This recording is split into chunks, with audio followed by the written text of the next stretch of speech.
Just confirming your authorization, the bank manager said cheerfully through the phone, her voice carrying the routine professionalism of someone processing a standard transaction. Whoever walked into that bank this morning with Michael's documentation wasn't my child. Someone had stolen my dead son's identity. And they'd just taken everything I had. Let me tell you about the thief who desecrated my son's memory and the mother who made them pay for every dollar and every tear. Michael was 24 when he died. An Army Ranger, deployed to Kandahar province on his third tour. The notification officers arrived at my door on a Tuesday morning. I remember the exact shade of gray the sky was, the particular chill of the October wind, the way my coffee had gone cold in my hand while they spoke words I couldn't absorb. Improvised explosive device. Immediate. No suffering. As if no suffering could make any of it acceptable. The 3 years since his death had been a slow reconstruction of meaning. I'd retired early from my nursing career, couldn't focus, couldn't heal others when my own wounds wouldn't close. My husband had died of cancer when Michael was in high school. My son had been everything that remained of the family I'd built. The $412,847 in my accounts represented a lifetime of savings, my husband's life insurance, Michael's death benefits, and the sale of our family home after I'd downsized to a small apartment I could manage alone. It was my security. My future. Everything I had. And now, apparently, it belonged to a ghost. I didn't stay on the floor for long. Grief had taught me that collapse was a luxury. You could break down, but eventually you had to get up, had to keep moving, had to force yourself through the next minute and the one after that. I called the bank back. Demanded to speak with the branch manager, then the regional security officer, then anyone who could explain how my dead son had walked into their building and walked out with my life savings. The documentation was impeccable, the security officer said, audibly shaken. Military ID, passport, birth certificate, all originals. He knew the account numbers, the security questions, personal details about you. My son is buried at Arlington National Cemetery. Section 60, Row 14. His death certificate is filed with the Army, the VA, the Social Security Administration. How did no one check? Ma'am, when someone has that level of documentation and knowledge, you let someone steal $400,000 using a dead soldier's identity. My son died for this country. Someone used his name to rob his own mother. The security officer had no response. Neither did I, really. Just rage and grief tangled together so tightly I couldn't tell where one ended and the other began. The police responded within the hour. Detective Samuel Morrison from the Financial Crimes Unit arrived at my apartment with a notepad and an expression of controlled urgency. He was older, gray at the temples, with the particular patience of someone who'd seen too many victims and understood that listening mattered more than rushing. Walk me through everything, he said. From the beginning. I told him about Michael's death. About the death benefits and insurance that had comprised most of my savings. About the accounts I'd maintained in both our names because changing them felt like erasing him, like admitting he was really gone. The person who made the withdrawal had Michael's military ID? Morrison asked. That's what the bank said. Originals. His actual ID should have been returned to the Army when he was killed. Along with his other documents. It was. I received his personal effects. Everything was accounted for. Morrison made a note.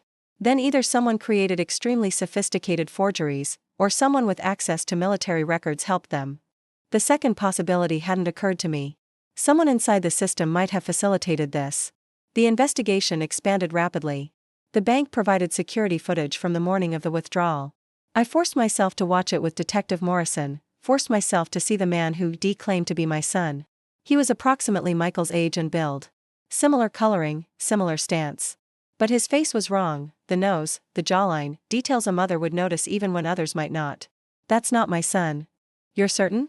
Detective, I changed that boy's diapers. I watched him graduate basic training. I identified his body at Dover Air Force Base. My voice cracked but held. I know my child. That man is not Michael. Morrison nodded slowly. The resemblance is intentional but imperfect. Someone chose him specifically because he could pass for Michael in documentation, but anyone who actually knew your son would see the difference. The bank staff didn't know him. Exactly. They checked documents, not faces. That's the vulnerability he exploited. The forensic analysis of the documents provided the first real lead. The military ID was a sophisticated forgery, real materials, proper formatting, but subtle inconsistencies in the microprinting that genuine IDs didn't have. The passport was similar, high-quality fake, good enough for most purposes, but detectable under proper scrutiny. The bank had failed to apply proper scrutiny.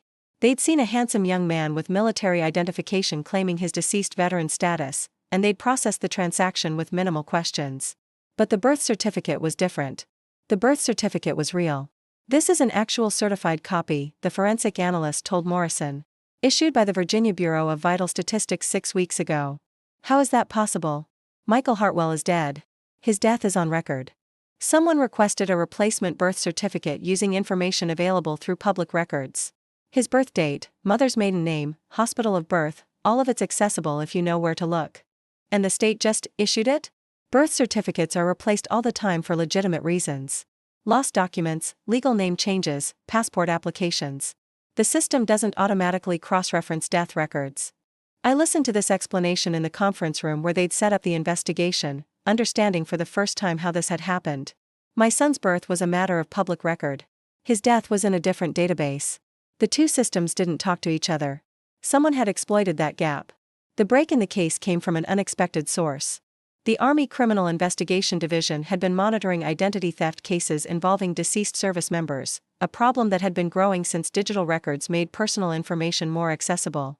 Michael's case matched a pattern they'd been tracking. "We've seen 7 similar cases in the past 18 months, the CID agent told us during a joint briefing. Deceased soldiers whose identities were used for financial fraud. Same methodology: obtain birth certificate, use it to get replacement documents, target family members or government benefits." Who's doing this? We believe it's a network, not individuals. Someone with access to military casualty records is identifying targets and selling that information to identity theft rings. The implication hit me like a physical blow. Someone within the military was betraying fallen soldiers by selling their identities to criminals. The investigation turned toward the source. CID traced the pattern of compromised identities back through channels, looking for common access points. All 7 victims had been processed through the same casualty notification office during their deaths, a coincidence too specific to be random. The suspect was a civilian contractor named Gerald Pruitt, who'd worked in administrative support for the Army's Casualty Affairs Division for 6 years. 6 years of access to the most sensitive information about America's fallen heroes. 6 years of selling that access to the highest bidder. Pruitt was arrested at his home in suburban Virginia. The search of his property revealed records of over 40 compromised identities, soldiers killed in action whose information he de-harvested and sold. Bank accounts, credit applications, tax fraud, benefit claims. The scope of the operation was staggering. "The money from my accounts had already been moved through multiple transfers, much of it laundered into cryptocurrency and offshore accounts. Recovery would be difficult, possibly impossible. But Pruitt had records. Names of everyone he'd sold to. Details of every transaction. Including the man who'd walked into my bank pretending to be Michael. His name was Derek Simmons, a career criminal with a history of fraud and identity theft.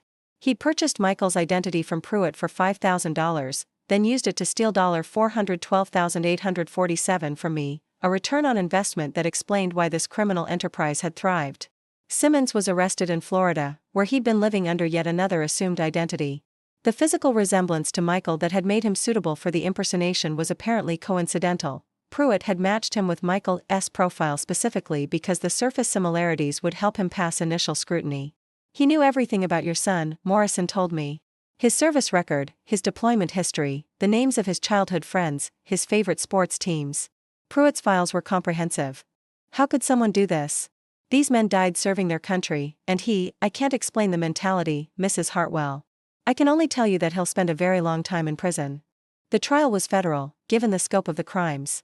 Gerald Pruitt faced charges including wire fraud, identity theft, theft of government property, and conspiracy, counts that carried combined potential sentences of over 40 years.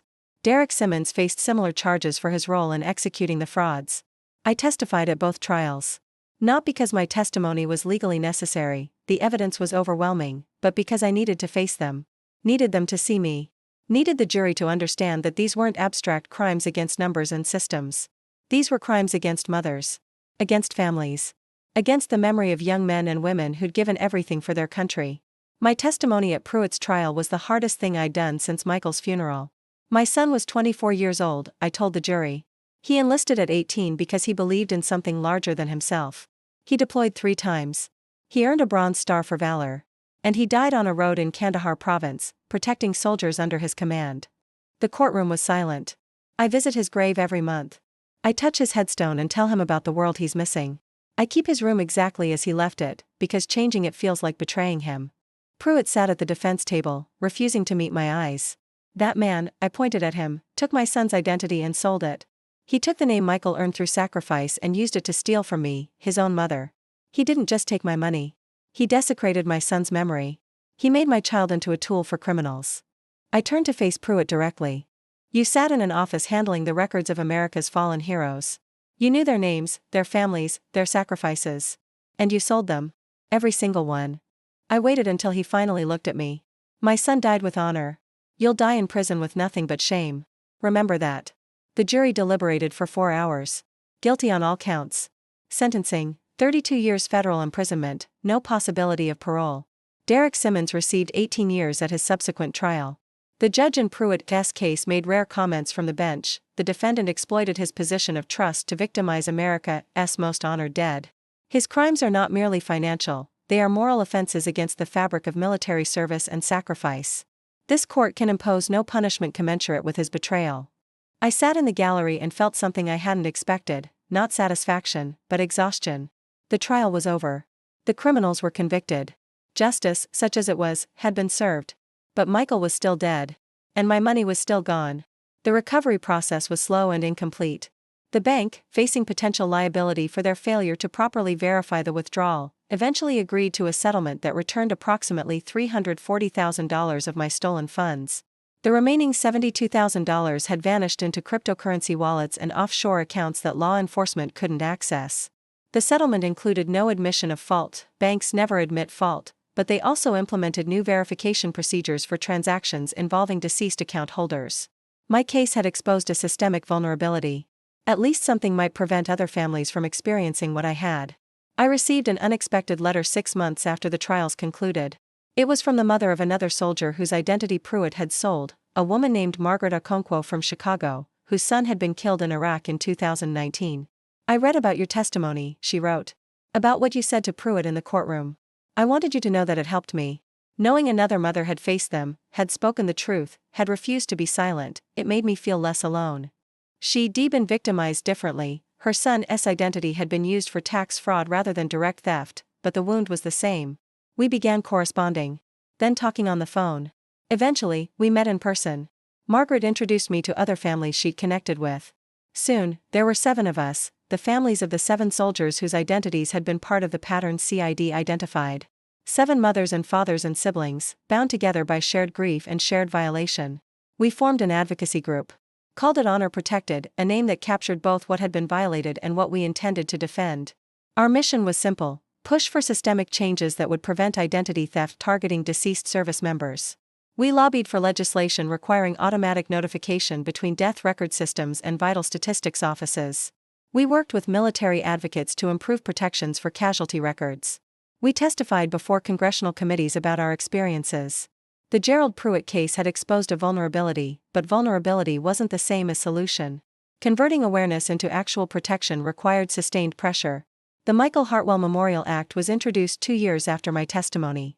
Named for my son, the first victim in the investigation that brought down Pruitt's network, the bill required cross-referencing of death records before issuing replacement identity documents for any individual whose information appeared in military databases. It wasn't a perfect solution. Identity thieves would adapt, find new vulnerabilities. But it was something. A door closed. A protection erected. The bill passed with bipartisan support. Senators and representatives who rarely agreed on anything found common ground in protecting the identities of fallen soldiers. I attended the signing ceremony at the White House. The president mentioned Michael by name. Called him a hero whose sacrifice had extended beyond his death, whose mother's advocacy had created lasting protection for military families. I didn't feel heroic. I felt tired, and grief-worn, and grateful that something meaningful had emerged from violation. I still visit Michael's grave every month. Section 60, Row 14, Arlington National Cemetery. The headstone that bears his name, his rank, his dates of birth and death, and the bronze star that marks his valor. I tell him about my life. About the advocacy work. About the laws that bear his name. About the mothers I've met who understand what I've lost. I tell him I love him. That I miss him. That I'll see him again someday. And I tell him that his name is protected now. That no one else will steal what he earned through sacrifice. Your son withdrew your life savings this morning. The bank manager's words had shattered my world for the second time. But from that shattering, something emerged. Not just justice for the criminals, though they're both rotting in prison where they belong. Not just recovery of most of my funds, though that security matters. What emerged was purpose. I couldn't bring Michael back. Couldn't undo his death or fill the void his absence created. But I could ensure that his name, and the names of other fallen soldiers, would be protected from those who would exploit their sacrifice. Grief had taught me to keep moving, to get up even when staying down felt easier. Advocacy gave me somewhere to go. Michael was 24 when he died. He believed in service, in protection, in defending people who couldn't defend themselves. The man who stole his identity thought he was stealing from a dead soldier who couldn't fight back. He forgot that dead soldiers have mothers. And this mother fought back with everything she had.